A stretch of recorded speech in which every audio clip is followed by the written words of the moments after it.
This is Daria Shabbat with Corporate Profile reporting on the news for Thursday, December 6th, 2012. Washington rocks. Yeah, baby. The U.S. state of Washington has just legalized possession of marijuana a month after voters opted for decriminalisation.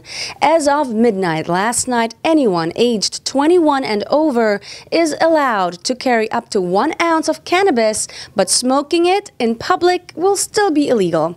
It has been legal for medical use in the state since 1998. Unfortunately, marijuana still remains illegal under U.S. federal law, so there will be nowhere to purchase marijuana legally in Washington for at least another year.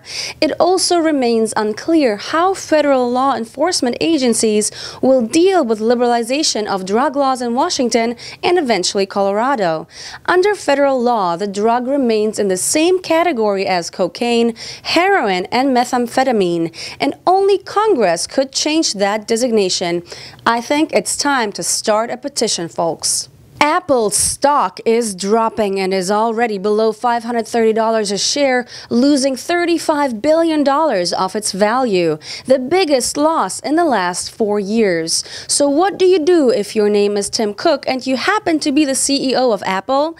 You go on a media frenzy and start doing your work. And so in various interviews, Cook tells us that Apple plans to spend more than $100 million next year on building Mac computers in the U.S., shifting a small portion of manufacturing away from China, the country that has handled assembly of its products for years.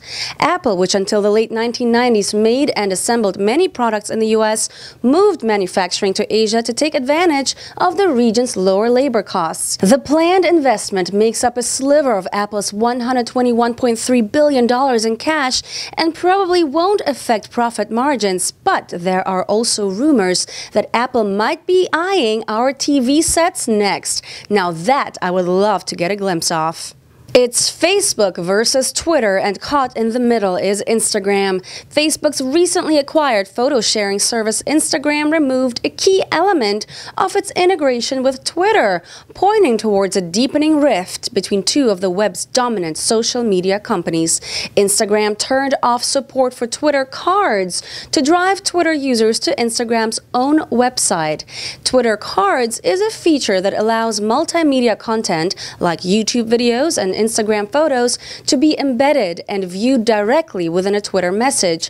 And earlier this week, Twitter's users began to complain in public messages that Instagram photos weren't displaying properly on Twitter. Photos is one of the most popular features on both Facebook and Twitter, and Instagram's meteoric rise in recent years has further proved how picture sharing has become a key element in the battle of social internet supremacy. But would you go to Instagram's website? What do you guys out there think?